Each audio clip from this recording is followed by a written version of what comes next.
Hi guys, प्रत्येक ब्लॉगमध्ये सर्वांचं स्वागत आहे. आज मला ताप होता आहे, याच्यामुळं पप्पा आज मला दवाखान्यात घेऊन जात आहेत.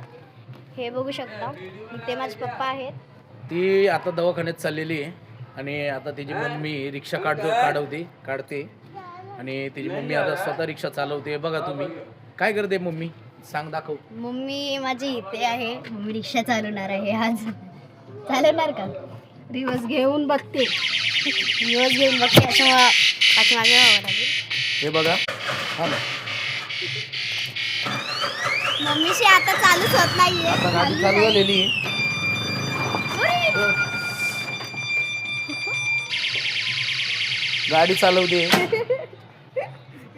गाडी चालवते. त्या साईडनी गाडी घे, हळूच गाडी घे, हळूच फिरवायची.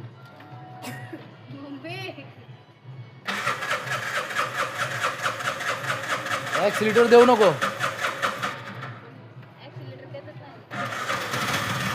ऍक्सिलेटर देऊ नको. हे बघा, गोल फिरून आण गाडी. प्राप्ती कुठं गेली मम्मी? मम्मी गेलेली आहे. आता एक राहू मारा इकडनंच आहे. अंगद मम्मी काय करते बघ. बघा गाडी चालवते.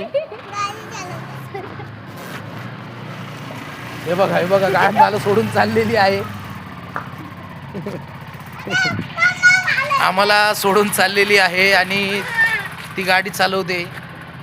हे बघा काय वाटतंय की आता मी सुद्धा बसणार आहे. गाडी चालवते. तर महिला बी आता गाडी वगैरे चालवायला लागलेल्या आहेत, रिक्षा. आणि प्राप्तीची मम्मी मस्तपैकी अशी गाडी चालवत आहे. प्राप्ती, मम्मी गाडी चालवते, कसं वाटतंय तुला? भीती वाटते. मम्मी गाडी चालवताना भीती वाटते, सांगते. इतकी बेकार ड्रायव्हर नाही, समजले का? मला भीती वाटते. कशी वाटते तुला गाडी चालवून? रोज चालवली तर बिंदास चालवणार गाडी. पण तरी किती दिवस झाले तुला मस्त शिकते? आता तू चालवायला शिकलेली. आता 2 वर्ष झाले शिकते, पण कंटिन्यू नाही चालवत आहे ते. बघा आता मला वाटतं मला बी पाडणार आहे. कशाला खोटं बोलतोय? मला बी आता पाडणार आहे वाटतं. तिथे आम्हा सर्वांना पाठीमागे मेन रोडवरती चालवत होती, डायरेक्ट इकडे घेतलेलं. याच्यामुळे मला आता भीती वाटते. काय आहे, आता गाडीत बसलेत आणि इकडे खड्डे बिड्डे भरपूर आहेत आमच्या इकडे या ड्रीम सिटी मध्ये. ड्राईव्ह करते याच्यामुळे. कसं वाटतंय गाडी चालून पूजा? बघा हात सोडून चालवायला लागले. अरे माझी वटी पडलेली. महिलांनी बी चालवल्या पाहिजेत का गाड्या? चालवल्या पाहिजे, सगळ्या महिलांनी आणलं पाहिजे. आणि हा रोजगार म्हणून वापर केला पाहिजे का रिक्षाचा? केला पाहिजे. सगळ्या क्षेत्रामध्ये अशा पण महिला आलेलेच आहे आणि अजून यायला पाहिजेत. आले, पण रिक्षा पण चालवायला पाहिजे. महिलांनी लाजू नये, सगळ्या गोष्टी चालू पाहिजे. आता मम्मी पाठीमागे आलेली आहे बसायला. आता कारण की लेट होत होतं आम्हाला आणि मम्मीला कामाला पण जायचे. त्याच्यामुळं मी पप्पाला सांगितलं की तुम्ही चालवा गाडी, खूप लेट होईल गाडी चालवून. पण आमचा जीव वरती खाली होत होता. कशाला वरती खाली झाला? मग काय मम्मी, आम्हाला किती भीती वाटते. एवढी बेकार चालवते मी गाडी. मम्मी एकदा मी पाहिलं याच्यामुळं. सगळं दिवस सारखे नसतात. तुला भीती वाटत होती? आमच्याला पण भीती वाटत होती. बघा आता मी फायनली घरी पोहोचले. पप्पा गेले आहेत खाली. हे बघा एवढी औषधं भेटली.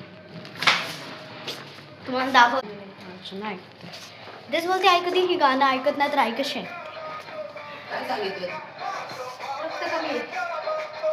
रक्त कमी आहे. मला ऍडमिट नाही व्हायचंय. हे बघा हे लोक माझ्या ऍडमिट पाठीमागे पडले.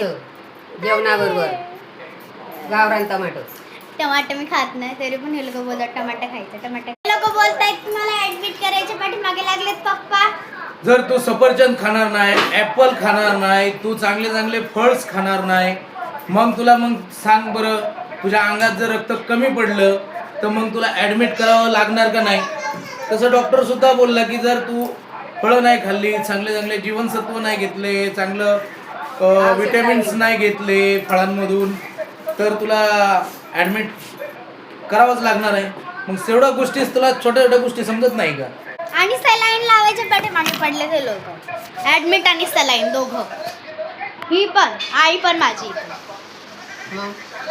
तर मम्मी खूप मस्त गाडी चालवले, पण मला भीती पण तेवढी वाटत होती की असं वाटलं की आता काय व्हायचं, की नंतर मग मला कळालं की मम्मीला आता गाडी यायला लागले. त्याच्याबद्दल तुम्ही कमेंट करून सांगा की मम्मीने कशी गाडी चालवली.